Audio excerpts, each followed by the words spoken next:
Man down, where you're from. Respected African Americans. Hey guys, what's up? And today I'm gonna do a review on the 2012, is it released in 2012, album from Eminem, the Marshall Mathers LP2. So, Eminem, aka Slim Shady, and also Marshall Mathers, he is a rapper from Detroit. And he had been rapping for quite a while now. You know, it's been over 2 decades. Yeah, it's been a very long time. Oh my gosh. Admittedly, his career was really great at first with Slim Shady LP, and he had kind of hit his peak with Marshall Mathers LP and my favorite Eminem album, my personal favorite Eminem Show. You gotta love that album. And then he kinda underwent, is that even a word? Undergo some turbulence with some gross, corny ass albums such as Encore or Relapse. And then almost a year after Relapse, we get this completely different Eminem with a different style. We have Recovery, which is essentially a pop rap album that, although has a lot of potential, it doesn't exhibit them quite well. And then on 2012, we have Marshall Mathers LP2, which is a very bold and ambitious title, to be honest, because Marshall Mathers LP is a classic rap album, and if you really want to make a sequel to that album, it's gonna take way more than you have. But you know, going into this album, I did not expect that much, but in return, this album is actually not bad. Not at all. I think it's actually pretty nice.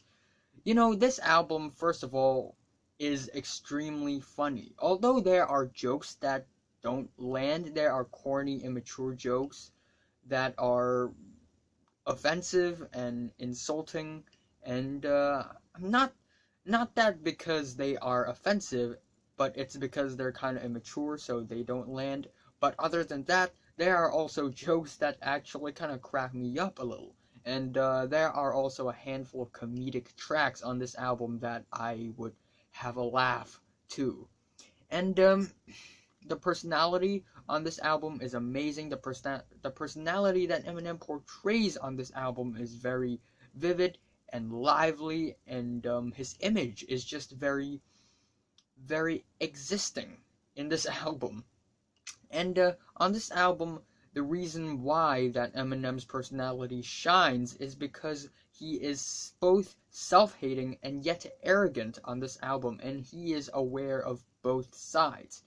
And also, there are many different lyrics and topics on this album that are offensive, but also quite corny and cheesy. And maybe you will not agree with me, but it may sound like Eminem had kinda got hold of the formula to making good songs that sound similar to those on Recovery. Recovery has some good tracks with some amazing potential, but kinda went to waste. And then Eminem kinda corrected the flaws on Recovery and turned these flawed tracks into something actually way better, actually quality on this album. And man, this album is also really ambitious. It has a range of feelings and emotions in the track list. You know, this album is 1 hour and 19 minutes long. It's indeed a long album. And overall, instrumentally speaking, this album is more matured, and the musical potentials are more well owned on this album. The album starts off with the 7-minute epic start Bad Guy, which has a very chilling beat and instrumental. It sounds like cold wind is blowing as Eminem is entering this album. But it's not Cold Wind Blows. You know the track from Recovery, the first track, Cold Wind Blows? It's very much not Cold Wind Blows. It's super harsh, super fiery, but this track sounds more like Cold Wind Blows than Cold Wind Blows itself, if you know what I mean, in terms of the title. Better way to define poetic justice. Can I hold grudges? Mind saying let it go, fuck this. Heart saying I will once I bury this bitch alive. Hide the shovel and then drive off in the sunset. I flee the scene like it was my last ride. And on this track, the vocal performance, whoever sang this track, like the chorus part, it's pretty amazing. And Eminem's flow is also amazing on this track. His flow is more staccato and it's more jumpy, but it really works out on this track, while it doesn't work out that much on Recovery. And on this track, Eminem kind of rapped in the standpoint of Stan's brother, who kind of died in that Stan music video, but Stan's brother, the character of Stan's brother, doesn't stand out that much. It's not that vividly and livelily portrayed as that of Stan, the original Marshall Mathers LP song. But yet, this track is an amazing opener, and I really enjoy it. And the last verse of this track deals with aging, and it really speaks a lot about how Eminem feels with himself. So I'm gonna give this album opener a 9 out of 10. After a pretty short skit, we have Rhyme or Reason, which has a really corny early 2000s pop sample from Zombies, which is, of course, a great track. And it makes this track really cheesy, and it sounds like this track is trying to be sexy, and I just like that, because it's actually kind of comedic and funny and hilarious as well. And a dire desire to aspire to die hard. So as long as I'm on the clock punching this time card, hip-hop ain't dying on my clock. This is a sampling done with justice. And on this track, Eminem kind of disses his dad instead of dissing his mom. And it really has a lot of, I guess, memorable lines that comes along with that topic. And again, Eminem's flow on this track, amazing flow. I kind of like how staccato his flow and jumpy his flow is. And his flow and his delivery goes really well with the instrumentals. Again, I don't want to compare this album too much with Recovery, but I have to admit, on Recovery, Eminem's vocals and the instrumentals kind of don't go well together, but on this album, it goes quite well. The third track is so much better, and it's like Puke from Encore, but it's actually way better musically, and it's way less gross, but still it has a gross element to this track. And the rhyming scheme of this track is also kind of lame, how Eminem lay in the bed and have a thought in his head. But yeah, overall it's a meh track. I'm thinking, like, I haven't thought of what score should I give this track. I'm just thinking it right now. Probably a 5 to a 6 out of 10. Oh yeah, and I also forgot to give a score to Rhyme or Reason. A 7 out of 10 it would be. And then we have Survival. This is survival of the fittest. Wasn't ready to be no millionaire. I was ill prepared. I was prepared to be ill though. The skill was there. From the beginning, it wasn't about the ends. It was about busting raps and standing for something. Fucking acronym. And the rhyming on this track is really serious and fiery as well. In fact, this track is a very hot, fiery, razor blade sharp rap track that I love. It's way more competitive and way more compelling than a lot of the subtle and I guess underwhelming Eminem tracks during the Encore to Relapse era. And if there is one thing that I really don't like about Survival is the arena rock beat. It's just a little too dramatic, maybe. But yeah, on this track, Eminem sounds really hungry, he sounds really angry, and I like the mood that this track sets up. And there's one line saying how Eminem's is wiping his butt and then he stabs a knife in his gut. Still an 8 out of 10. And then we have Legacy, which has some super basic rhymes, and we have some melodramatic hooks that also comes off as cheesy and unintentionally cheesy as well, which kind of sucks, to be honest. and the vocals are very muttered on this album, and there's this raining sound effect that overshadows Eminem's delivery on this track, and this track tries to be sad, but it kind of fails. And on this track, Eminem kind of looks back on his past in a more mature standpoint. But even though the lyrical topic of this track is pretty nice, still it's executed pretty poorly. I have to admit that. I'm giving this track a 6, 5. Yeah, a 6. And then we have Asshole, which is actually a pretty good song, not gonna lie. The beat is like my first single, but it's way more bombastic, it's way more clashy and clanky, it's more sharp, and it captivates you in the moment. And then we have this kick-ass murky bass. I just love it. Then it all went blank. All I remember is feeling ridiculous, cause I was getting sick of this feeling like I'm always under attack. Man, I could've stacked my shit list to the ceiling. You are such an asshole. It's kind of funny, and the flow is great, and overall, you know, this track is really rough and dry and raw, and that is kind of the style of Eminem on this album, and it works out pretty well, not gonna lie.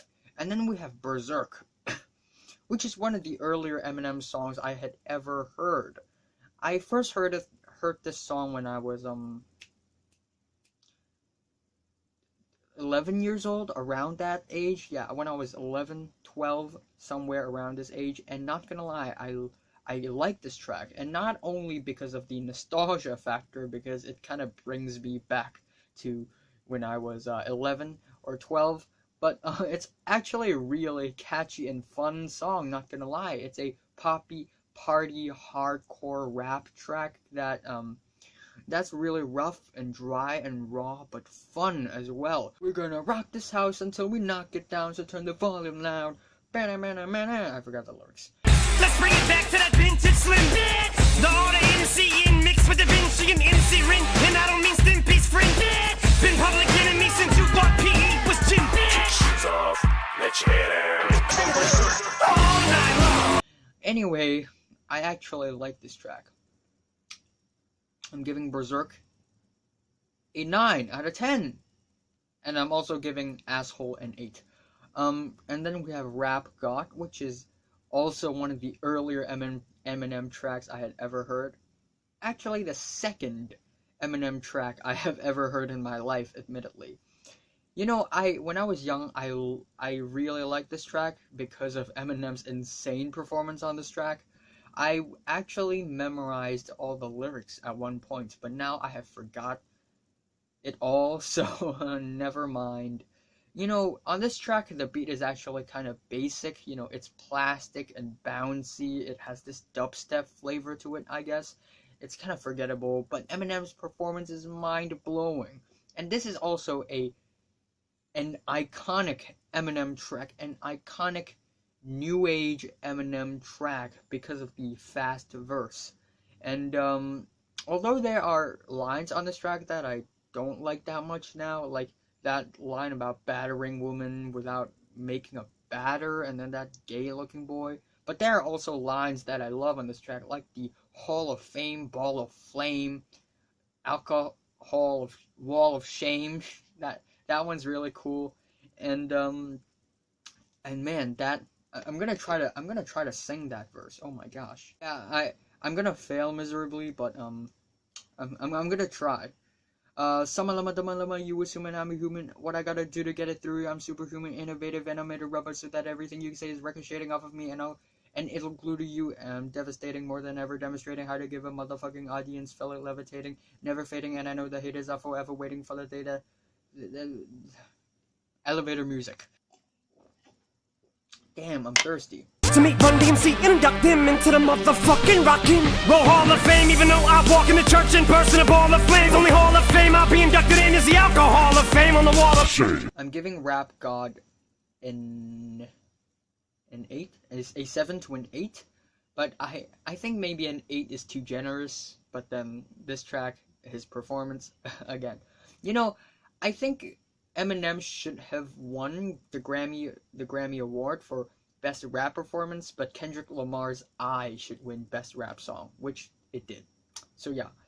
And then we have Brainless, which is also an amazing song. I walk around like a space cadet, place your bets, who's likely to become a serial killer, case of Tourette's. We have these cold, skippy pianos that goes really well with this flow, and again, the chorus is actually kind of memorable. I'm giving Brainless an 8 out of 10. And then the next track is Stronger Than I Was. You know, on this track, Eminem kind of apologizes to his ex-wife, Kim. If you don't know who she is, you should do some research, because if you're an Eminem fan, you should know what I'm talking about. You used to say that I'd never be. Anyway, Eminem sang for most of this track. And again, it's so melodramatic and overdramatic. It turned out to be cheesy unintentionally. There are intentionally cheesy tracks on this album, and it results in some funny humor, but on this track, it's cheesy naturally, and it sucks. Eminem's singing is not that good. In fact, it's quite gross, to be honest. And yeah, you know, this track is just underwhelming. 4 out of 10.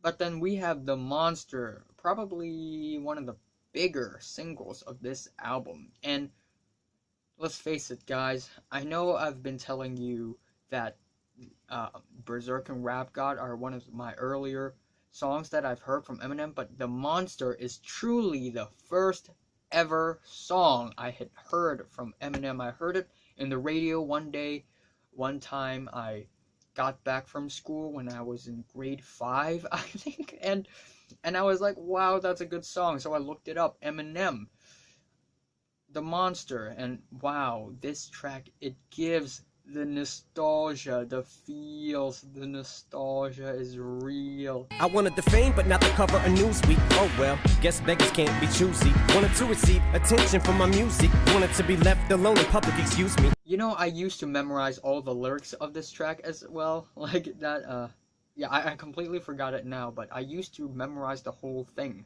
I even remembered playing this song in the car as well, and you know, Eminem rapped too fast, so my family members didn't hear him swear in the last verse, but in this track, Eminem said shit and fuck in the last verse. Only on the last verse, and that's actually really impressive. Wow, keeping it clean, Marshall. But you know, Rihanna's performance on this track is not bad. I'm friends with the monster inside of my head. And overall, it's a really fun pop song, not gonna lie. 7 out of 10. 7 to an 8 out of 10 because of the nostalgia. Wow. And then we have So Far, which at the beginning it sounds super corny and innocent with Eminem singing like a young kid. And then we have these crunchy, dry, raw guitars, which is a Joe Walsh sample. In fact, Eminem used the sample in many different ways, sliced up in many different sections in this track, and that is one of the reasons why the sampling on this track is very smart. But overall, I'm also really liking this track. You know, this track talks about dealing with fans and the new technology, and it plays off really funnily. I am giving this track an 8 out of 10 as well. Wow, a lot of 8s. Damn. And then we have a Love Game. Wow. It's actually not that bad. At first, I kind of hated it.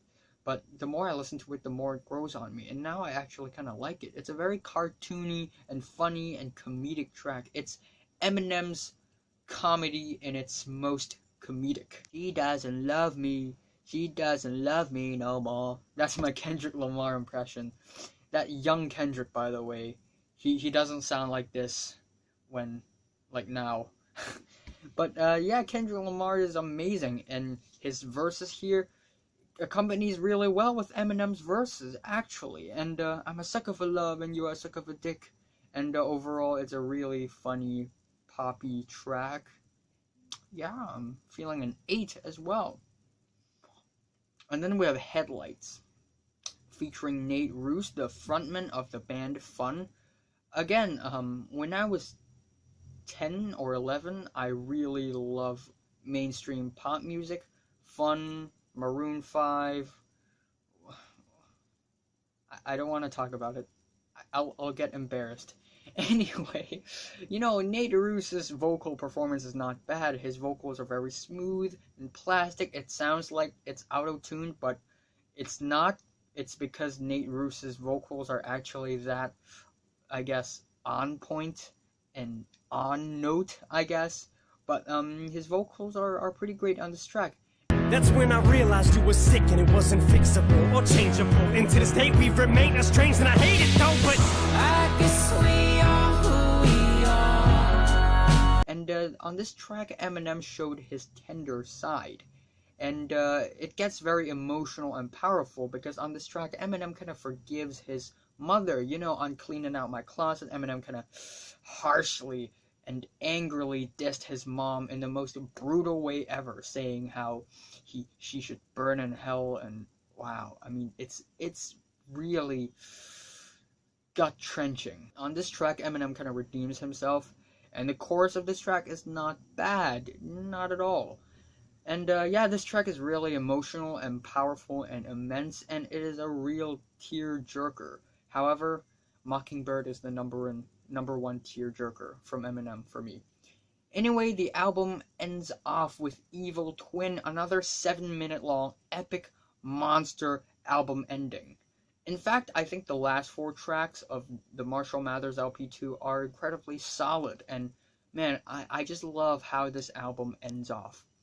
Anyway, this is such a dark, hard-hitting, twisted, wicked track. I love it. I dig it. The instrumentals are super intoxicating, and Eminem's delivery here is super harsh and monstrous and beastly and foul. Bar fight, prepare your arsenal. And beware of arsenals flying through the air and bottles breaking. Mirrors also, and I ain't stopping till the swear jar's full. You done called every woman a slut, but you're forgetting Sarah Marshall. And on this track, Eminem kind of takes the responsibility of the lyrics in his past instead of blaming it on Slim Shady, and wow, like, it's just monster. Like, the lyrics and the instrumentals and the whole concept and the context itself, monster. A 9 out of 10. And Headlight is a 7 to an 8. Why do I keep forgetting to give scores? I don't know. Overall, Eminem makes his music very corny and cheesy and immature, yet very nasty and deep. Not like lyrically and conceptually deep, but instrumentally deep and ambitious. But yet, he manages to keep this album diverse and versatile with all of these new pop samples mixed into this album.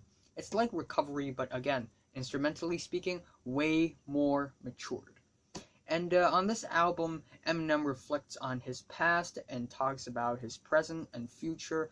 He reflects on his ups and downs, his prides and his remorses as well, and that is one of the reasons why MMLP2 is a successful album from Eminem. And again, it's really ambitious and also competitive. This album has a handful of quality, competitive tracks that brings back a lot of the old Eminem vibes. And, most of the beats and the hooks on this album are okay, they are decent, and what really crowns this album as a nice comeback album from Eminem is the character and the personality portrayed in this album. And with the nostalgia factor mixed in, I do love this album. However, I don't think it's super great, but hey, this album is actually not bad. Cut Eminem some slack, would you guys? The worst is Stronger Than I Was, and the best is a really tough pick. It's either Bad Guy, Evil Twin, Berzerk, or Asshole. Gonna pick Berzerk as the best track. I am giving Eminem's Marshall Mathers LP2 a 7 out of 10. A very strong 7. So, have you listened to Eminem's Marshall Mathers LP2 from 1 to 10? How much would you rate it? Like if you like it, and hate if you hate it. I don't know why would you hate this album. But, subscribe if you want more.